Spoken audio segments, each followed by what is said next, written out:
क्या सच में ऐसी कोई जादुई चीज़ है जिसे खाने से हमारा पोस्ट मील शुगर स्पाइक नहीं होता? क्या आपने कभी ऐसा सुना है? तो आपको मैं ये बात बता दूँ कि ऐसी कोई जादुई चीज़ नहीं रहती, कोई मिरेकल नहीं होता। बस कुछ सीक्रेट्स होते हैं जिसे अगर आप फॉलो करते हैं तो आपके शुगर पे बहुत ही अच्छा असर होता है। तो आज मैं आपको एक बात बताने वाली हूँ कि डायबिटीज़ मैनेजमेंट में जो आप भोजन खाते हैं उसका भी एक क्रम होता है, उसका एक सीक्वेंस होता है। और अगर आप ये सीक्वेंस फॉलो करते हैं तो यही आपका सीक्रेट बन जाता है शुगर कंट्रोल के लिए। तो ये किस क्रम से खाना चाहिए, किस सीक्वेंस में खाना चाहिए, ये जान लेना बहुत ही इम्पॉर्टेंट है। अगर आप रूटीन भोजन भी लेते हो, घर का खाना लेते हो, उसको भी खाने का एक तरीका होता है। तो वो क्या तरीका होता है जिससे आपके शुगर पे बहुत प्रभाव पड़ता है? ये एक प्रभावी और साइंटिफिकली प्रूवन तरीका है, जो मैं आज आपके साथ शेयर करने वाली हूँ। तो खाने का सही क्रम क्या होना चाहिए? प्रथम आता है फाइबर्स।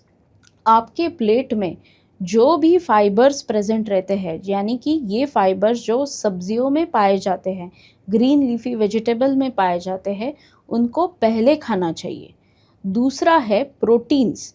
आपके प्लेट में दाल या फिर पनीर, मशरूम, एग्स, दही, ऐसी चीज़ें जो प्रोटीन से भरपूर रहती है, वो सारी चीज़ें दूसरे क्रमांक में खाना चाहिए। और तीसरा आता है कॉम्प्लेक्स कार्बोहाइड्रेट, यानी कि वो कार्बोहाइड्रेट्स जो रोटी में या फिर राइस में प्रेजेंट होते हैं, वो बिल्कुल अंत में खाना चाहिए। इसका साइंटिफिक रीज़न मैं आपको बताने वाली हूँ। तो अगर हम भारतीय भोजन का भी विचार करें तो उसका भी यही क्रम होना चाहिए, क्योंकि पहले अगर आप सब्जियां लेते हो, यानी कि हरी सब्जियां लेते हो, जैसे पालक, मेथी या फिर सरसों, उसमें ऐसे कई फाइबर्स प्रेजेंट रहते हैं जो आपकी शुगर को मेटाबोलाइज करने वाले हैं। वो पोस्ट मील वाली शुगर भी हो या फिर प्री मील वाली शुगर भी हो, सबके ऊपर इन फाइबर्स का बहुत ही अच्छा असर पड़ने वाला है। और यही नहीं, ये फाइबर्स आपके पेट में रहने वाले हैं। तो जब भी आप नेक्स्ट कार्बोहाइड्रेट्स खाएंगे तो उस पे इसका बहुत ही अच्छा असर होने वाला है। तो पहले आपको हमेशा ये याद रखना है कि हमेशा पहले हरी सब्जियों को खाएं। आप चाहे तो इन हरी सब्जियों में सैलड्स का भी समावेश कर सकते हैं, यानी कि ककड़ी, गाजर, उबली हुई मूली या फिर बीन्स, इनका सैलेड बना के वो भी पहले खाइए, क्योंकि इन सब में भी बहुत अच्छी मात्रा में फाइबर्स भी रहते हैं और अच्छे वाले विटामिन्स और मिनरल्स भी रहते हैं।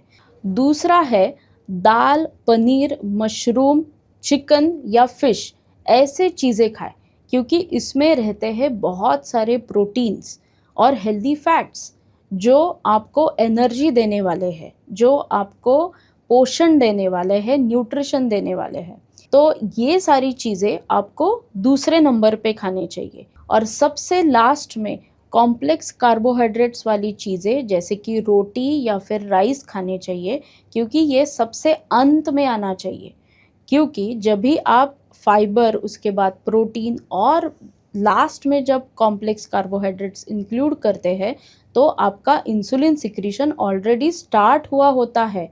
और ये इंसुलिन सेंसिटिविटी और सिक्रीशन दोनों भी बढ़े हुए रहते हैं, जो आपके कॉम्प्लेक्स कार्बोहाइड्रेट्स को मेटाबोलाइज करने वाले हैं और पोस्ट मील शुगर स्पाइक के चांसेस भी कम होने वाले हैं।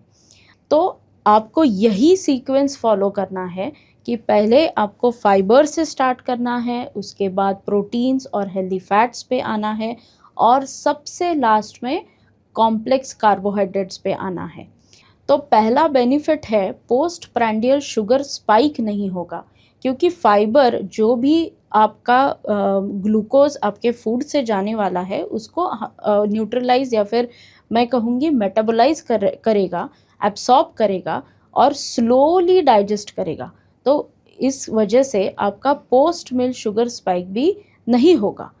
दूसरा बेनिफिट ये है कि जब भी आप फाइबर और प्रोटीन पहले कंज्यूम करते हैं तो उसका इम्पैक्ट इंसुलिन सिक्रीशन पे होता है। आपके पैनक्रियाज इंसुलिन सिक्रीट करना चालू कर देते हैं और वो एक फॉर्म में या फिर एक रेट में प्रोड्यूस होता है, और ये रेट काफ़ी इम्पॉर्टेंट है। अगर आप पहले कार्बोहाइड्रेट्स कंज्यूम करते हैं तो आपके पैनक्रियाज पे प्रेशर आ जाता है, तो अननेसेसरीली आपके पैनक्रियाज पे प्रेशर आने की वजह से ओवर स्टिमुलेट हो जाता है, तो इंसुलिन भी एक रेट में सिक्रीट होता है और उसका भी अच्छा असर आपके ग्लूकोज मेटाबॉलिज्म पे होने वाला है। तीसरा बेनिफिट ये है कि गैस्ट्रिक एम्प्टिंग भी स्लोली होता है because of fibre and protein. जब भी फाइबर पहले आप कंज्यूम करते हैं तो फाइबर आपके स्टमक में प्रेजेंट रहता है और वो स्लोली फूड को आगे डालता है आपके इंटेस्टाइन में। तो जो गैस्ट्रिक एम्प्टिंग टाइम यानी कि जो स्टमक से इंटेस्टाइन में जाने वाली फूड कंटेंट्स है वो स्लोली जाते हैं, तो उसकी वजह से भी कार्बोहाइड्रेट मेटाबॉलिज्म स्लो होता है और फास्ट नहीं होने के कारण आपका ग्लूकोज स्पाइक नहीं होता। और चौथा बेनिफिट ये है, आप लंबे समय तक भूखे नहीं रहेंगे, आपको एक फुलनेस की फीलिंग रहेगी, यानी कि आपको हंगर नहीं लगेगी, आपको भूख नहीं लगेगी काफ़ी टाइम तक, क्योंकि फूड कंटेंट्स आपके स्टमक में प्रेजेंट होने ही वाले हैं। तो उसकी वजह से ये फुलनेस फीलिंग की वजह से ओवर ईटिंग भी नहीं होगा, और ये ओवर ईटिंग ना होने की वजह से एक्सेस कार्बोहाइड्रेट्स भी नहीं जाएंगे और शुगर स्पाइक होने के चांसेस भी कम हो जाएंगे। और पांचवा बेनिफिट ये है कि अगर आप सही क्रम से खाना खाते हैं तो इसका आपके HbA1c यानी कि जो आप 3 महीने बाद वाली जो टेस्ट करते हैं, शुगर टेस्ट करते हैं, उस पर भी अच्छा असर दिखा है। तो अगर आपको ये जानकारी बहुत ही इम्पॉर्टेंट लगती है और अभी तक आपने ये आजमाई नहीं है तो ये ज़रूर आपके डायबिटीज़ मैनेजमेंट में इंक्लूड कीजिए और मुझे कमेंट्स में बताइए कि इसका असर आपके ग्लूकोज पे कैसे हो रहा है। और ऐसे ही जानकारी जानने के लिए मेरे साथ बने रहिए। धन्यवाद।